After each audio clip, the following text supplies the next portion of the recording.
She was wearing the silver star necklace I gave her for her birthday. I remember because it caught the light when she turned to wave at me just before she ran for the school bus. 1 second she was there, ponytail swinging, backpack bouncing. The next it was just the quiet hum of morning traffic and the emptiness where she'd been. No scream. No sign. Just gone. Before I go any further, let me know where you're listening from down in the comments and tap that like and subscribe if stories like this ever brushed past your hometown or your own life. Every click helps pull another forgotten name back into the light. My name's Karen Whitmore. I live just outside Portland, Oregon. Been here all my life. I taught second grade for 10 years at the elementary school 2 miles from where we lived, where I walked my daughter to her first day of kindergarten, where I used to think nothing truly bad could happen. Back then, I thought I had a simple life. I had my routine. I had Sophie. And I had a husband, Daniel, who wasn't perfect, but he was present most of the time. He worked in structural engineering, which meant job sites and deadlines and long hours. But when he was home, he tried to be a good dad. Sophie was our only child. Bright, soft-spoken, with this way of narrating her own little world like she was the star of her own story. She'd hum without realizing it. She loved peanut butter toast, purple sneakers, and drawing stars in the margins of everything.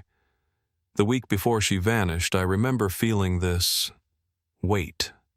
Nothing specific. Just a heaviness in the mornings I couldn't explain. Fog that hung lower than usual. A coffee mug that cracked in my hand. The sound of leaves sticking wet to the sidewalk. I told myself it was just the season turning. Just October. But things were shifting.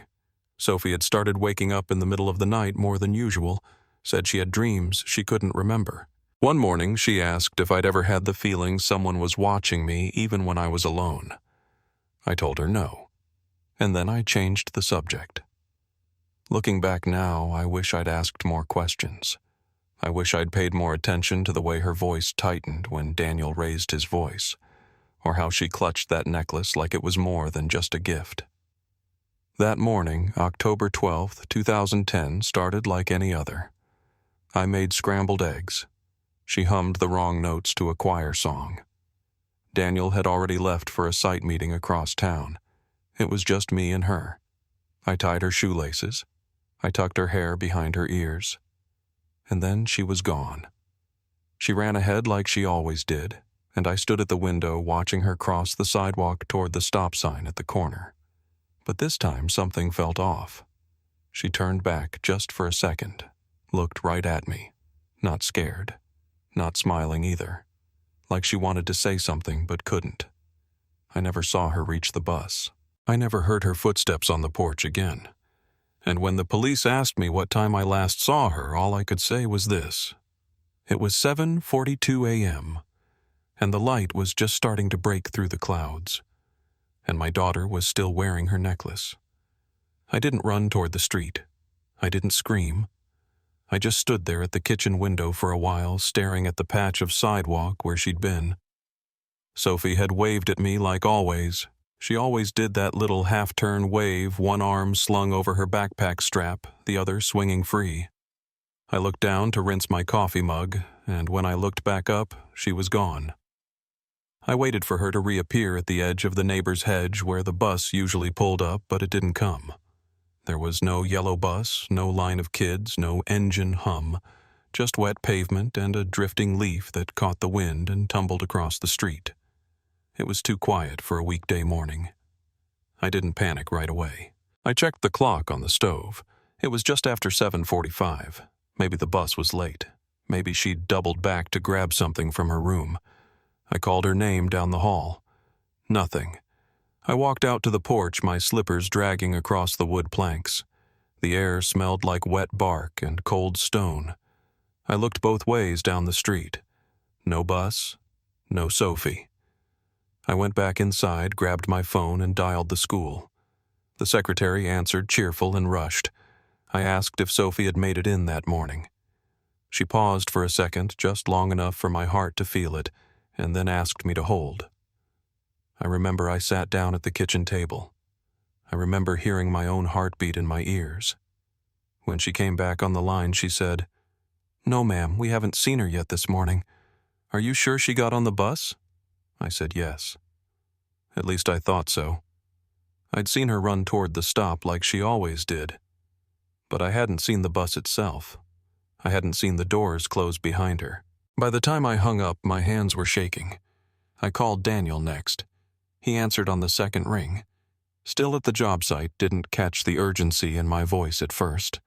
I told him I couldn't find Sophie, that she didn't make it to school, that I'd seen her walking toward the corner and then she was just gone. He told me not to jump to conclusions. He said maybe she'd gone to a friend's house or gotten on the wrong bus. But Sophie wasn't like that. She didn't wander. She didn't change her routine. She was steady even at 7. I called the police next. I don't remember exactly what I said. I know I kept repeating her name over and over. Sophie Whitmore, 7 years old, brown hair shoulder length, wearing a purple raincoat and a silver star necklace. They told me to stay home. An officer would be dispatched immediately. The first car arrived within 15 minutes. A young patrolman and a woman in plainclothes, Detective Laura Sanchez, though I wouldn't remember her name until later. She crouched down to eye level when she spoke to me like I was the one who needed comforting. She asked questions in a calm, steady voice. When did I last see her? What was she wearing? Had she ever tried to run away before I told her no? Never. That Sophie had been humming that morning just like always. That nothing had seemed off, except maybe the way she turned back just before the corner. But I couldn't explain what was wrong about it. Within the hour, they had a full search in motion. Squad cars drove the neighborhood in slow circles. Officers knocked on doors, asked about a little girl with a star pendant. I walked the block myself barefoot, not noticing the cold. I checked the storm drains. I checked behind the hedges. I looked up into trees as if maybe she'd climbed one. By afternoon, the flyers had been printed. Her school photo, the one with the blue sweater and the slight gap between her front teeth. Missing in bold block letters. Please help. Volunteers helped us tape them to light poles. Bus stops, the doors of every gas station and coffee shop in the area. Daniel came home just before dark.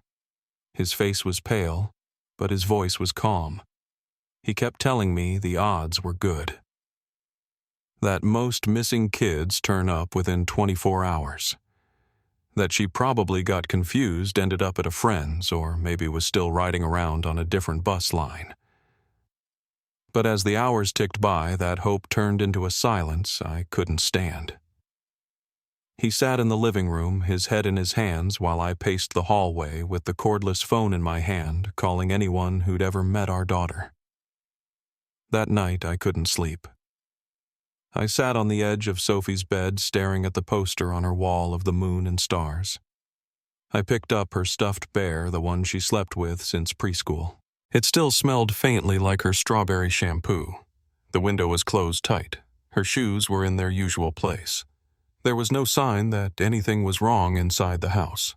The wrongness was all out there. Over the next few days, the search expanded.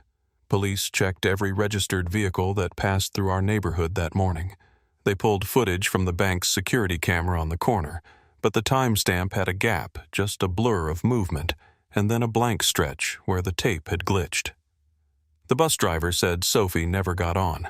Said he remembered waiting an extra few seconds at the stop, thinking she might be running late, but she never came into view. I started keeping notes in a spiral notebook. Every call, every sighting, every name mentioned. I mapped the neighborhoods, highlighted alleyways, called hospitals, called shelters.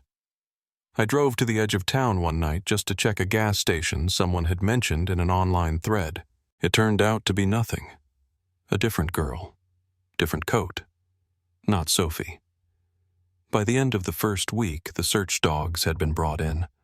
They tracked her scent as far as the end of our block and then nothing. Like she'd evaporated. That's what Detective Sanchez said.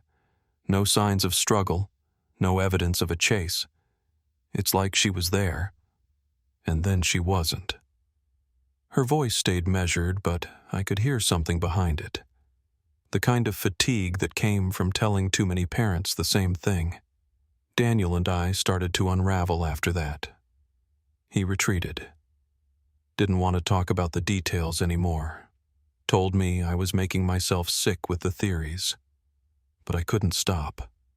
Every face in the grocery store became a potential witness. Every parked van a threat. I stopped going to work. I couldn't stand the sound of children's laughter anymore. Not when I didn't know if Sophie was crying or scared or cold. It wasn't until the third week that the tip line slowed down. The flyers started to peel from the poles. The neighborhood stopped asking. I think people wanted to believe she'd just disappeared into a better place. That something gentle had taken her. But I knew better. Sophie didn't vanish. Someone took her. Or someone watched her leave. One night I found myself staring at the crack in the sidewalk by the corner. There was a piece of glass there, just a sliver.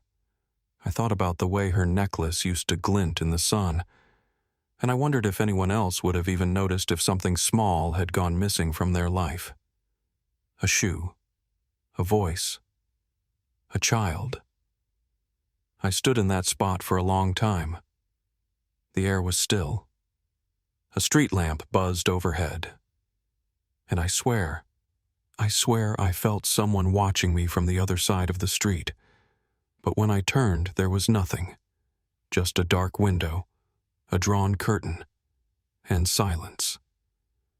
That's when I knew the worst was just beginning.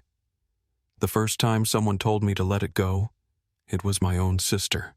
We were standing in my kitchen 3 weeks after Sophie disappeared. She'd come over with a casserole, the kind of thing people do when they don't know what to say. I hadn't eaten. I'd barely spoken. She stood there in her coat, holding the dish with both hands, and said, "Karen, maybe you need to stop punishing yourself. Maybe it's time to start healing." I didn't answer. I just opened the fridge, found no space for it, and shut the door again. That was the last time she came by. After that, the silence grew between us like mold, slow and sour and stubborn. She wasn't the only one. Friends who used to call stopped. Co-workers sent cards and then moved on. Even Daniel, who still lived in the same house, then barely spoke by the second month. The distance between us widened until the only thing we had in common was the chair he sat in and the floor I paced. Detective Sanchez tried to stay in touch. She would check in every couple of weeks, just enough to remind me they hadn't forgotten. But I could hear it in her voice. The case was slipping into that drawer all the cold ones go to. She was kind about it, professional, but the urgency had drained out of her tone. "We're still pursuing leads," she'd say. "We're keeping it active." But no one was knocking on doors anymore. No one was canvassing intersections. And the only calls that came through the tip line were from people convinced they'd seen my daughter in places she couldn't possibly be. Albuquerque, Tampa, a girl on a train platform in Topeka who turned out to be 13 and 4 inches taller. One afternoon I drove to the precinct unannounced. It was late November by then. Rain, the kind that fell sideways. I stood at the front desk with my hood still up and asked to see Laura. The officer at the counter didn't recognize my name, had to check with someone in the back. When she finally came out, her coat was still draped over one arm and she looked tired. "You can't just show up like this," she said. Not unkind, just matter of fact. I asked her if they were still looking, if they'd reviewed the security footage again, if anyone had spoken to the bus driver a second time or the crossing guard who was out sick that day.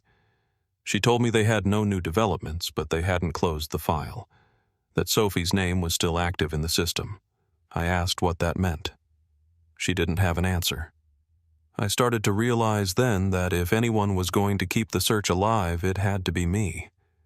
I went home and cleared out the linen closet to make room for boxes. I labeled one for maps, one for photos, one for tips I'd printed out from the email chain they let me monitor. There weren't many. The first page of the notebook I kept blue spiral-bound college-ruled read, Day 49.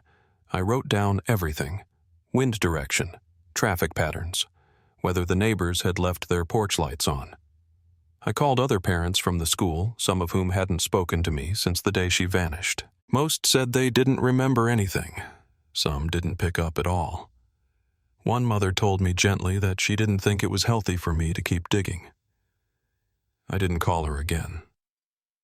By December, Daniel had moved into the guest room. He said it was the only way he could sleep, that every time he saw Sophie's bedroom door, he heard her voice. I told him that's why I slept there sometimes, that hearing it was the only way I could stand being awake. We didn't fight. We just stopped speaking altogether. On Christmas morning, we passed each other in the hallway and didn't even nod. I wrote to the local news again in January, asked them to rerun the story on Sophie's disappearance. They declined, said they didn't have the resources to revisit old cases unless there was new evidence. I asked what qualified as new. They didn't reply. I went to the library and looked up how to request case files.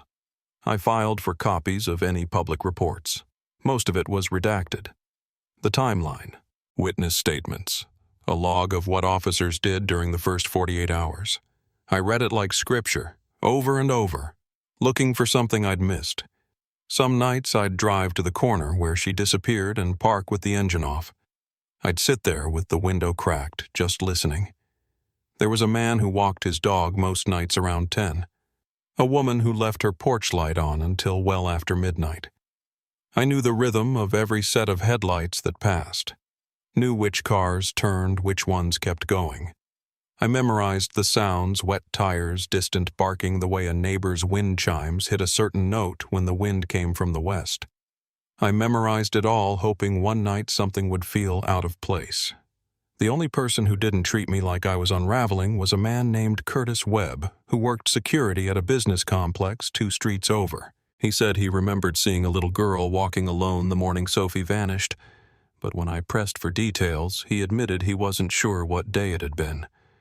He agreed to walk the block with me anyway. We retraced his steps.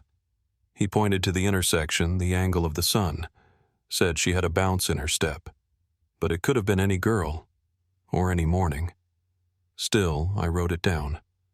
The worst part wasn't that no one believed me. It was that no one wanted to believe me. That Sophie could still be alive. That she could have been taken and not found. People needed closure even if it meant assuming the worst. They wanted it boxed and labeled and finished. But I never had that. I had an open door. A silence. A question that grew louder with time. Around the 1-year mark, I stopped getting invited to neighborhood events.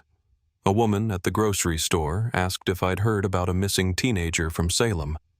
I said yes, and she gave me a look like I should have been over it by now, like I was hoarding sympathy. I walked out without paying for my groceries and sat in the car for an hour. I called Daniel that night, he was living across town by then, and asked if he'd consider reopening the press campaign. Maybe an interview, a new photo. He told me he couldn't keep living in the past, that he needed to protect what was left of his life. He had a girlfriend by then. I think she worked in accounting. The night after that call, I found an envelope in the mailbox. No stamp, no return address. Inside was a printout of Sophie's missing poster folded twice. Nothing written on it. Just a faint smudge in the upper right corner like someone had touched it with ink on their hand. I held it under the light for a long time, trying to decide if it was a threat or something else. I brought it to the police station the next morning. Laura wasn't there. Another detective took it, glanced at it once and said it could have come from anywhere. That sometimes people mailed those out as part of awareness campaigns. I asked him if he noticed there was no mailing label. He said he'd look into it. I never heard back. That was the first time I felt watched. Not just alone, not just dismissed, but seen by someone I didn't know for reasons I couldn't name. And whether it meant hope or danger I couldn't tell. I only knew this if someone was still out there thinking about Sophie. It meant the story wasn't over. Not yet. And I wasn't the only one still listening. For a long time I thought if I just stayed still enough, quiet enough, the answer would come to me.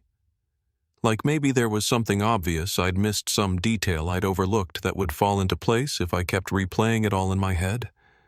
I'd sit at the kitchen table after the sun went down, lights off except for the one over the sink, the same old pages spread in front of me. Maps, witness reports, my own scribbled timelines. The pen would sit in my hand for hours without moving. The house would creak, the fridge would hum, and I'd still be sitting there waiting for something to knock loose. I stopped calling the police unless I had something specific to say. Even Laura's patience had a limit. She'd answer, but I could hear it in her voice she was boxed in by the same dead ends I was. And after a while it felt easier not to speak at all. People ask what grief feels like. For me it was silence. Not just around me, but inside. A kind of flatness that settled behind the eyes and didn't go away. I started going to the same coffee shop every morning, not for the coffee, but for the rhythm of it. Same faces, same music, same smell of burnt espresso grounds and rain-damp jackets. Sometimes I'd bring Sophie's photo with me, the school one, the one we used for the flyers. I'd slide it under a clear sheet in my notebook so it wouldn't wrinkle. One morning, the barista asked if it was my daughter. I said yes. She nodded and said, "She has kind eyes." Then she turned and kept working. That meant more to me than most things people had said in a long time. By the time the second year passed, I noticed I was being treated differently, not cruelly, just quietly excluded. People started looking past me in lines. I'd walk into the post office and the clerk would switch to the other window. I wasn't angry. I understood. I was a reminder of something they didn't want to think about. Missing children don't fit into tidy conversations. They don't fade the way people think they should. And when you're the one left behind, keeping the search alive starts to look like you're refusing to heal. But I wasn't refusing. I just hadn't found a place to set it down yet. Daniel and I finalized the divorce the summer after Sophie would have turned 10. It was quiet. No lawyers in a courtroom, just paperwork and signatures. He didn't fight me on the house. Said it never felt like home to him after she was gone. I stayed. Not because I couldn't go somewhere else, but because leaving felt like admitting she'd never walk through the door again. Her room stayed the same. Pale yellow walls, bookshelf with her name painted on it in purple stuffed animals, arranged just how she'd left them. Dust collected, but I didn't clean it. It felt wrong to disturb it. That fall, I started volunteering at the library. 2 afternoons a week, shelving books, checking in donations, helping with the kids' reading circle when I could handle it. I kept to the back, mostly. I liked the order of the place, the way things had a place, and stayed there until someone came looking for them. One day, a girl about Sophie's age picked up a copy of The Starkeeper. It was one of Sophie's favorites. She used to trace the little stars on each page with her finger. I watched this girl do the same thing and felt something sharp rise in my throat. I had to step outside for air. That was the only time I had to leave early. I kept seeing her, or pieces of her, in other people. A teenager at the grocery store who turned her head just right. A young woman waiting for the bus who had the same gait. It would hit like a jolt every time. I'd find myself staring sometimes, even following for half a block, trying to make sense of the shape of their face or the way their hands moved. Then I'd realize what I was doing and stop ashamed. But the worst were the dreams. The ones where Sophie came home like nothing had happened. Where she ran through the front door wearing the same purple coat asking what was for dinner. And I'd wake up, not crying, not panicked, just empty like my body didn't know how to respond anymore. One night in early January, I took down the box of flyers from the closet. The edges were curled from moisture, the tape had yellowed. I spread them out across the floor of the living room. I just wanted to see her face everywhere for a while. I found a newspaper clipping tucked between 2 stacks. An article from the Oregonian dated October 2010. The title was simple, "Local Girl Still Missing." Below it, a quote from me I didn't even remember giving. something about not giving up. I read it over and over, trying to find that version of myself again. That same week, I got a postcard in the mail. No return address, just my name written in a clean, almost formal script. The front was a photo of a mountain town, not one I recognized. The back had 3 words written in blue ink. Keep looking, Karen.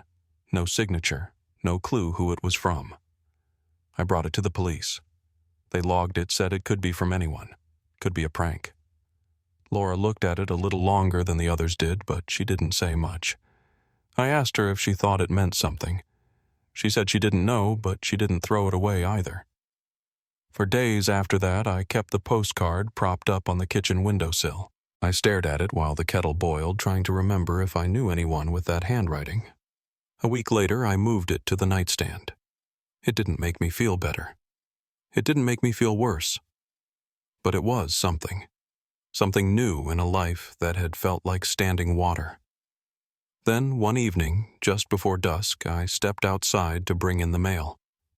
The porch light flickered when I turned it on. I looked up the street the way I always did.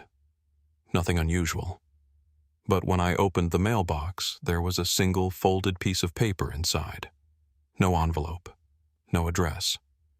Just a plain sheet torn from a yellow legal pad. It had 4 words on it written in pencil. She still wears it. That was all. I read it 3 times. The air around me felt thinner, like something had stepped out of the dark. I turned in a slow circle, scanning the sidewalk, the tree line, the porch across the street. Nothing. No movement. No cars passing by. The house behind me felt miles away, though I was only a few feet from the front door. I didn't go inside right away. I just stood there, the note in my hand, the porch light buzzing weakly above. I didn't know who wrote it or why. But I knew what they meant. The necklace. The silver star. The one I gave Sophie for her 7th birthday. The one she never took off. The one no one else could have known about unless they'd seen her. Not a photo. Not a memory. Her. And just like that, something changed. For the first time in years, it wasn't just me keeping the threat alive. Someone else was out there, watching, waiting. And whether they meant to help or harm, I couldn't yet say. But I knew one thing with absolute certainty. Sophie was still out there, and someone wanted me to know it. I didn't sleep that night. I sat in the living room with the note beside me on the arm of the couch, the porch light still on outside. She still wears it. I must have read that line 100 times before the sun came up. I didn't touch the coffee pot that morning. I didn't turn on the radio or the television, just sat in the quiet waiting for the sound of tires on wet asphalt or the mail slot creaking open again. But nothing came. Around 10, I took the note to the police station, same as I had with the postcard. This time, Laura was there. She took one look at it, then had me follow her back to her office. She closed the door behind us, pulled the blinds halfway down, and sat across from me. "This isn't random," she said. "Somebody's watching you." She kept her voice even, but I could tell it rattled her. I asked if she thought it meant Sophie was alive. She didn't answer that directly, just leaned back in her chair and stared at the paper like it might say something else if she looked hard enough. Later that afternoon, she called me from a blocked number, said she wanted to stop by the house. She showed up just after 5, wearing a navy windbreaker, hair pulled back in a loose braid. She brought a small evidence kit and scanned the porch, the mailbox, even the edge of the lawn for anything out of place. We didn't find fingerprints, but the paper had a faint indentation near the top, like it had been torn from a larger page. She took it with her to be scanned and bagged. I asked her what she thought the odds were that it came from someone with first-hand knowledge. She didn't speculate, just told me to keep the doors locked and to call her directly if anything else showed up. The next few days passed like fog. I moved through them, but nothing felt solid. I didn't go to the library. I didn't call Daniel. I stayed home and watched the street. I tried to remember who had come to the door lately, if anyone had stood too long across the road, if a car had idled too long near the curb. I kept the blinds cracked just enough to see the sidewalk. Every sound felt sharper. The dog 2 houses down barking in the middle of the night. The rattle of recycling bins early Thursday morning. The engine of a car I didn't recognize turning around at the end of the block, slowing as it passed. On the 4th day, I was back at the coffee shop. I brought Sophie's photo again, slid it under the clear sleeve in my notebook like always. I wasn't writing, just sitting by the window watching the corner across the street. That's when I noticed a flyer taped up on the community board next to the door, something about a fundraiser in Silverton, a town about an hour south. Nothing unusual about it. Just a list of names, a date, a blurry image of a small town square with booths and balloons. But one of the names stood out. Lena Marks. I didn't know why it hit me so hard at first. I stood there staring at the name for a full minute before I placed it. Sophie had mentioned her years ago, 2nd grade, I think. A quiet girl who moved away suddenly one summer. Her name hadn't crossed my mind in over a decade. I took a photo of the flyer, then pulled out the small box I kept at the back of my hall closet. It had old-school rosters, field trip forms, classroom newsletters. I flipped through them one by one until I found Lena's name near the bottom of a class list, dated the year Sophie disappeared. Her address was crossed out in red ink. No forwarding number, just a note beside it. Moved out of district July. That was 2 months before Sophie vanished. I stared at the handwriting. I didn't recognize it. The next morning, I called Laura. She didn't answer, but she texted me an hour later asking to meet.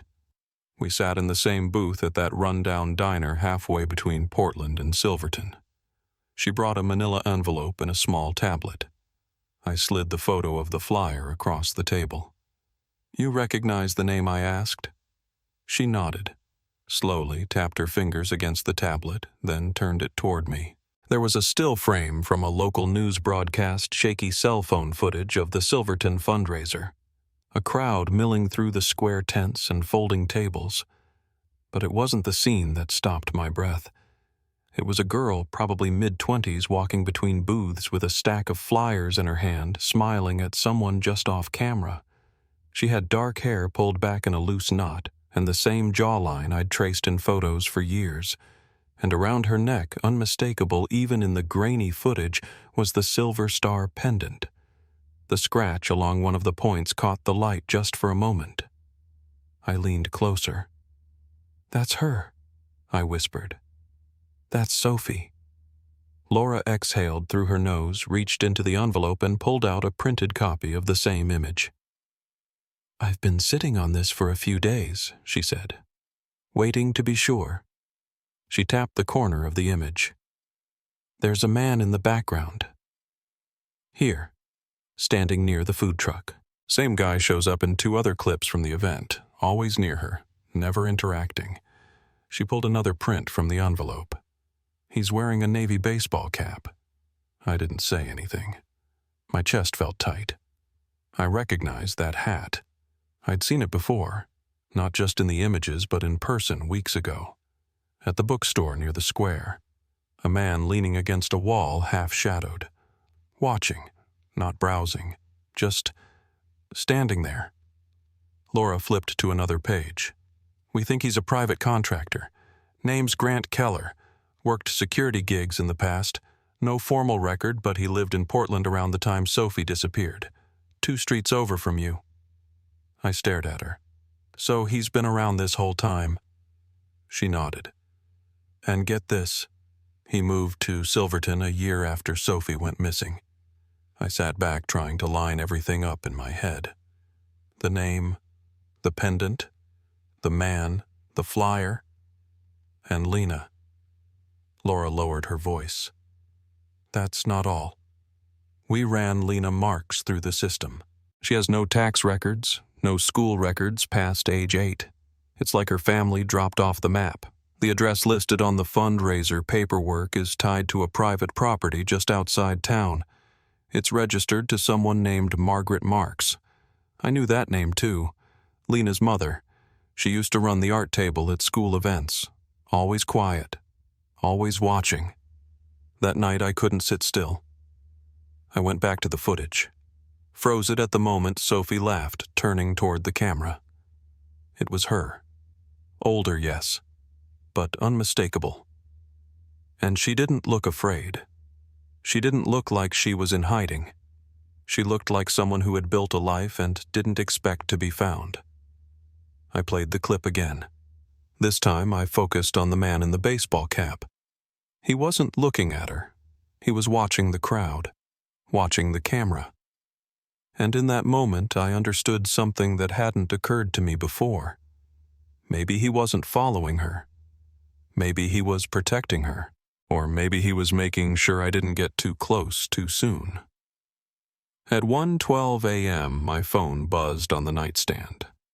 A photo, no message, just an image taken from across the street, my house porch light on curtains drawn and my own silhouette visible through the living room window. I stared at it for a long time. I didn't feel fear exactly. Not yet. What I felt was pressure. Something shifting, the way the air changes before a storm. I didn't know what the next day would bring, but I knew this wasn't a memory anymore. It was movement. It was now. And whoever had left that note, they weren't done. Neither was I. The next morning I drove to Silverton by myself. Laura had told me to wait, but waiting wasn't something I could do anymore, not after the note, not after the photograph of me standing in my own window. The weather had turned soft drizzle slipping down the windshield, the kind that made the trees along the road look heavier than they were.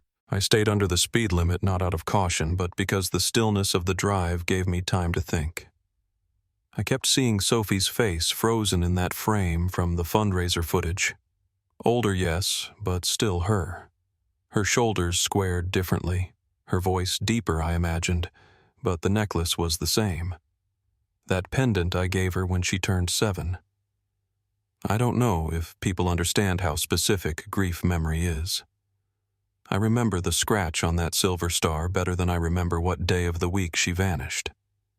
It's the kind of detail you hold on to when everything else becomes blurry. Silverton was quiet by the time I arrived. Late afternoon. The sidewalks were damp, salt-streaked leftover from a freeze earlier in the week. I parked near the square where the fundraiser had taken place and walked the loop slowly, eyes trailing over every doorway, every shop window. I didn't expect to find her just standing there. I wasn't sure what I expected. But the stillness of the place made me feel like I'd arrived too late to something important. I found the coffee shop from the video and stepped inside. Warm light, the sharp hiss of steam from the espresso machine, and a bulletin board cluttered with local flyers. Piano lessons, missing cat, a printout of the fundraiser announcement still tacked in the corner. I stepped closer and scanned the names again. Lena Marks. I stared at it until someone behind the counter asked if I needed anything. I ordered a tea and took it to the window seat, watching the sidewalk like it might offer something up. 20 minutes passed before I saw her. A young woman in a dark green jacket, head down, walking fast past the bakery across the street. Her hair was tied back. I stood without thinking, nearly knocked the tea off the table, and stepped outside. But by the time I crossed the street, she was gone. I turned the corner, scanned the storefronts. Nothing. No green jacket, no sign. I waited another few minutes, letting the cold seep into my sleeves, then noticed something across the street. A man leaning against the brick wall near the bookstore, his posture too still, navy baseball cap pulled low. I recognized him before I let myself believe it. The same man from the footage, from my notes, from that moment outside my house. He didn't look at me, just stood there with his arms crossed watching the street. But when I crossed over to where he'd been, he was already gone. I stepped into the bookstore, heart pounding. The place was warm and smelled like old paper. I moved through the aisles, slowly listening. No voices, just the quiet hum of the heater and the soft groan of floorboards under my shoes. It was on the shelf to my left, face out. A copy of The Starkeeper, Sophie's favorite book. the same edition we used to read at bedtime. There was a sticker on the front not for sale display copy. I pulled it down and opened to the first page. A small star was drawn in the corner in black pen, one continuous loop, no lifting the tip. I ran my fingers over the paper and stared at that shape until the sound of the front door pulled me back. I looked up. The man was gone. The clerk at the front counter let me take the book. I said it was a personal keepsake. She didn't ask questions. I drove back to Portland with the book in the passenger seat and the photo of the fundraiser folded beside it. I didn't listen to music. I didn't call Laura. I just kept replaying what I'd seen: Sophie's laugh, the pendant, the man by the wall, the drawn star in the book. None of it proved anything. But all of it together was enough. That night I laid everything out on the dining table: the photo, the book, the notes from the fundraiser flyer. It felt like assembling a puzzle when you're not sure if all the pieces are from the same box. Around midnight I turned off the lights in the front room and stood at the window. The street was empty. The porch light across from mine flickered, then went dark. I was about to turn away when my phone buzzed. A new text. No name, just a photo. It was my street again. Same angle as before. But this time the photo was taken from farther back across the intersection. It wasn't just my house in frame. It was me standing in the front window looking out. I stared at it for a long time. I locked the doors again, even though I'd done it twice already. I turned off the porch light, drew the curtains, and sat in the dark, phone still in my hand. This wasn't just someone watching Sophie anymore. They were watching me. 2 days later, I met Laura at the diner again. She didn't waste time. Set her phone down on the table and pulled up a video. Someone sent this to the department last night. No message, just a timestamp and this clip. It was shaky footage zoomed in from across the street. Sophie, standing outside a small grocery store. Older, hair longer, posture different, but it was her. Laughing at something someone said off camera. Then a second figure stepped into frame. Lena. They stood together for a moment, then turned to load bags into the trunk of a car. Sophie looked comfortable, relaxed, not like someone being held against her will. Laura paused the frame. "Look at the bumper sticker," she said. I leaned in. The words were faded, peeling at the corners. Silverton Animal Rescue. By that afternoon, we'd pulled the records. The property was on the edge of town, registered to Margaret Marks, Lena's mother, a small rural address surrounded by trees marked as a non-profit. Quiet, unlisted. Laura wasn't ready to make a move. She said we needed more, that showing up without cause could jeopardize everything, that if Sophie was there willingly, we had to understand why. But I couldn't sit still. That night I got in the car and drove back out on my own. I didn't tell Laura. The road narrowed as it moved toward the edge of the county line. Gravel gave way to dirt. Tall trees leaned in over the windshield like they were closing off the sky. I parked before the bend and walked the rest of the way, staying low by the tree line. The house came into view slowly. A wide porch, dim yellow lights in 2 of the windows. I crouched behind a split-rail fence and watched. A dog barked from somewhere in the back, but no one came out. Then the kitchen light flickered on. A figure stepped into view. I couldn't breathe for a second. It was her. She reached for a kettle on the stove, moved around the kitchen like it was hers. There was no tension in her shoulders, no glancing over her shoulder. Just ease, just routine. A second figure joined her. Lena. They exchanged a few words, then laughed. Sophie's smile wasn't forced. It was real, and around her neck I saw it. The silver star, still there, still hers. Before I could move, headlights swept across the front of the house. A truck pulled up slowly and stopped. The driver's door opened and the man in the navy cap stepped out. He carried a grocery bag, glanced toward the trees, and walked inside. I stayed crouched for another 5 minutes listening. Then I turned and walked back to the car, gravel soft under my boots. I didn't speak the whole ride home. I didn't turn on the radio or check my phone. I just kept hearing Sophie's voice in my head, though I hadn't actually heard it yet. Just that moment in the kitchen, just her smile. I didn't know what it meant. If she was safe, if she'd been hidden, or if she'd chosen to disappear. But something in me had shifted. I wasn't chasing shadows anymore. I had seen her. She was alive. She was somewhere real. And she wasn't alone. I didn't sleep that night. I just sat at the kitchen table with the curtains drawn and the book still open in front of me. I kept flipping through the pages even though I knew exactly where the star was drawn. It wasn't the mark itself I was studying anymore. It was what it meant that I couldn't quite put into words, that she'd touched that page, that she'd been here somewhere and wanted to leave something behind without being found. I kept going back to that moment at the house, watching her through the window standing beside the stove like it was any ordinary night, like she belonged there. I didn't know if I felt relieved or lost. It's strange how those two things can sit in your chest at the same time. By morning, I still hadn't told Laura. I knew I should have. It wasn't about defying her or even going behind the department's back.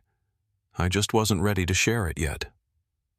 The moment felt too close, too easy to unravel if I spoke it aloud. But something had shifted. I didn't feel like I was searching anymore. I felt like I was waiting, and I didn't know what for. 2 days passed before the next text came through. This time it wasn't a photo, just a message. She chose this. No name, no context, just those 3 words. I stared at it for a long time, unsure if it was meant to comfort me or push me back. I didn't respond. I didn't delete it either. I just saved the number, labeled it Unknown 1, and left it buried in my phone. That night I drove through the city aimlessly, ended up near one of the old parks we used to visit when Sophie was little. There was a walking trail behind the tennis courts that led to a small overlook. I sat there for over an hour waiting to see if memory would fill in any blanks. But it didn't. The truth was, I'd always believed she was taken, that someone had watched us, learned our patterns, and made their move. The idea that she might have left on purpose had never felt real until I saw her face in that window. The next morning, Laura called. Her voice was sharp, clipped. "I need you to come in. Right now." I drove straight to the station. She met me in the hallway outside her office with a look that told me the conversation wasn't going to be easy. She didn't waste time. "We got a call from an attorney, a woman named Ellen Rayner. She's representing Sophie." I think I just stared at her. Laura continued. "She says Sophie doesn't want to be contacted, that she's not missing and she doesn't want to press charges against anyone." I didn't say anything. I just nodded. Laura watched me. "Does that surprise you?" she asked. I shook my head slowly. "No, not anymore." She sighed and motioned for me to sit. "I know you've been out to that property. I know you didn't tell me. I'm not going to lecture you about it. But I need you to understand something. If Sophie's over 18 and she says she left of her own will, this investigation becomes something else entirely." I nodded again. "I understand." There was a long pause. "You still believe something happened to her, though," she said.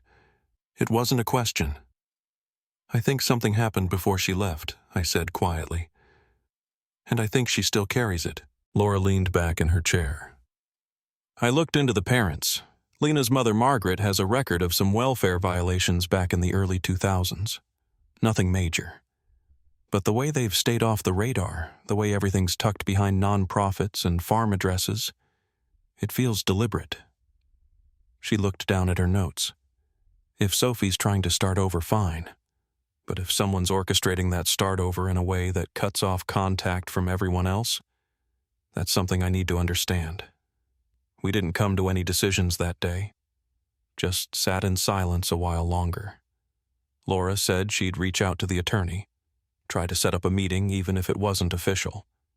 I told her I'd wait, and I meant it even if it didn't feel like the truth. A week passed. Nothing came. No text, no photos, no news from Laura. I tried to go back to work to find a rhythm again, but everything I touched felt temporary. I kept my phone on me at all times. Kept waking up around 2 in the morning, half expecting headlights to sweep across the front windows again. It was just after 1 o'clock on a Thursday when I saw her. I was walking back to my car after a meeting downtown, cutting through the covered walkway near Pioneer Square. She was standing at the far end, alone, hands tucked in the sleeves of her coat. Her hair was pulled back. No makeup, no necklace. But it was her.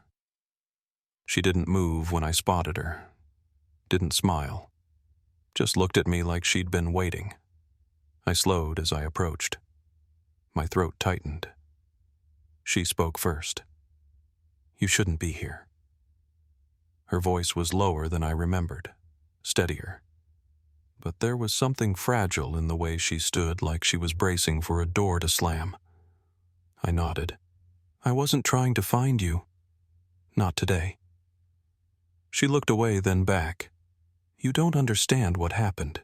You think you do, but you don't." I didn't interrupt. I let her speak. Dad made things seem normal. He was good at that. He was good at making people feel guilty for noticing what didn't line up. Her voice cracked slightly, but she didn't stop. By the time I was 10, I already knew which rooms were safe to cry in, and which ones would get me punished for being dramatic. I felt like the air had been pulled out of the walkway. She took a slow breath. I left because I had to. Grant didn't take me. He just didn't turn me in when I asked for help. Lena found me a place to stay. Margaret kept it quiet. She looked down, then back up at me. They didn't do anything wrong. They gave me time. And I chose not to come back. I swallowed hard. "I'm not here to take you anywhere," I said. "I just needed to know if you were okay." She smiled then. Small. Sad. "I'm okay now. But I won't be if you keep digging." There was a long pause. The wind shifted slightly through the walkway, pulling the edge of her coat. She turned to go. "There's a notebook," she said without looking back. "Left behind a panel in my old closet. If you want answers, start there. But promise me something." I waited. "Don't try to rescue me. I'm not lost." Then she was gone. I stood there a long time after she left. People passed by, a few glanced my way, but I didn't move. I just kept hearing her voice. That last line. Not lost. That night I went back to the house. My old house. The one we moved out of years ago. It had sold twice since then, but I still had the number for the most recent owner. An older woman named Denise. I told her I was researching a personal story, something tied to the house's history. She said I could stop by in the morning. I didn't sleep that night either. I just waited for the sun to rise, for the door to open, for the moment I'd press my hand against that closet wall and feel whether the space behind it held what Sophie had left, and whether I was ready to read it. Denise met me at the door in a fleece robe, her reading glasses still pushed high in her hair like she'd forgotten they were there. She looked like the kind of woman who fed stray cats and trusted her gut more than a background check. I introduced myself again, reminded her of our phone call, and she nodded like she'd already made up her mind about whether or not I belonged in her home. "Shoes off," she said, "and don't touch the baseboards.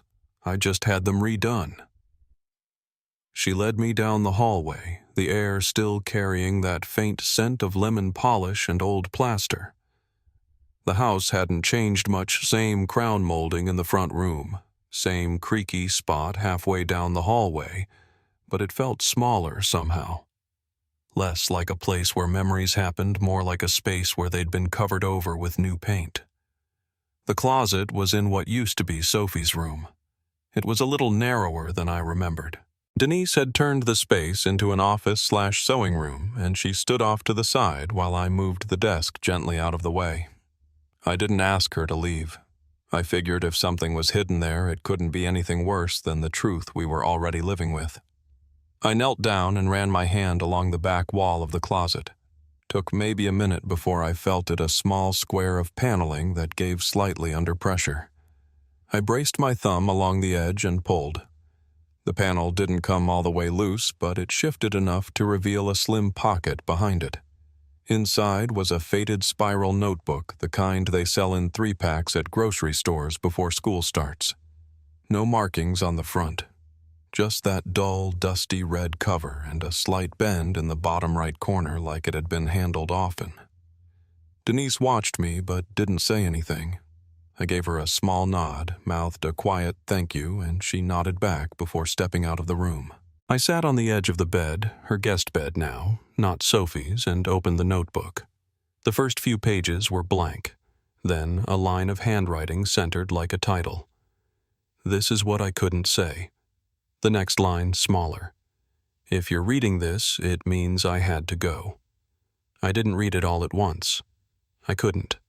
I took breaks between each entry, walked to the window, looked out at the yard where I used to push Sophie on the tire swing.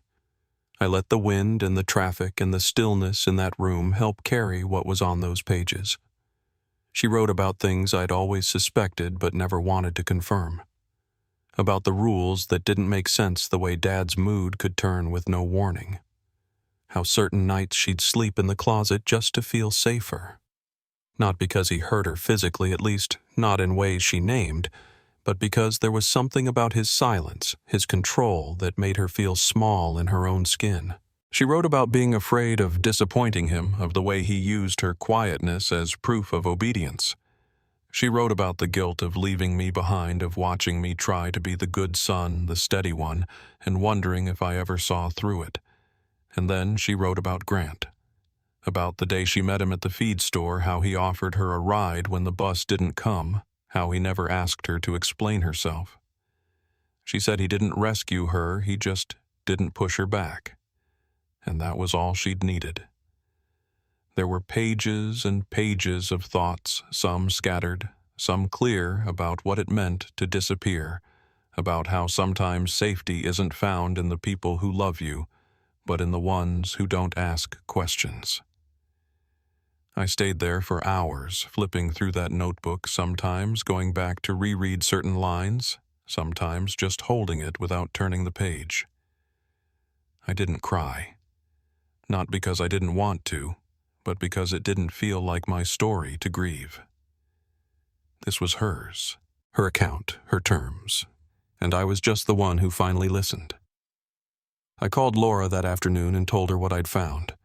She didn't ask for a copy, just asked me to describe the general tone of it. I told her it wasn't a confession. It wasn't even an accusation. It was more like a map drawn after the journey had ended. Laura said the attorney Ellen Rayner had agreed to a meeting, that Sophie would be present on her terms. Location private.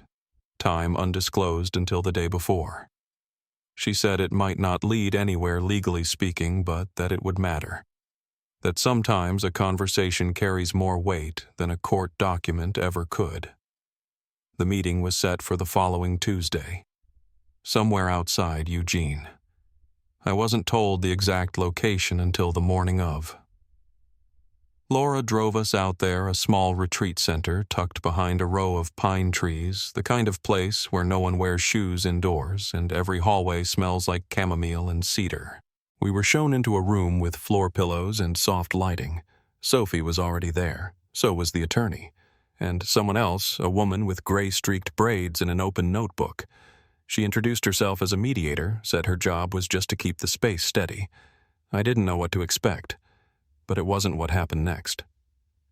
Sophie stood, took 2 steps toward me, and handed me a folded piece of paper. "You don't have to read it now," she said. "Just keep it." I nodded. She sat back down. So did I. What followed wasn't dramatic. There were no raised voices, no confessions. Just a slow, deliberate conversation about what she remembered, what she didn't, and what she never wanted to remember again.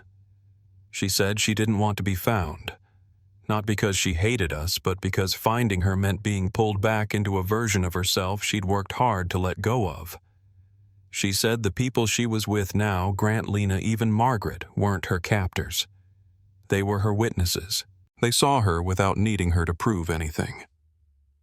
Laura asked a few careful questions. The attorney stepped in once or twice. I didn't say much, just listened. Toward the end, Sophie looked at me again. "You were the only one I worried about," she said. "You always tried to hold everything together. I didn't want you carrying this too. I told her I wasn't here to fix anything.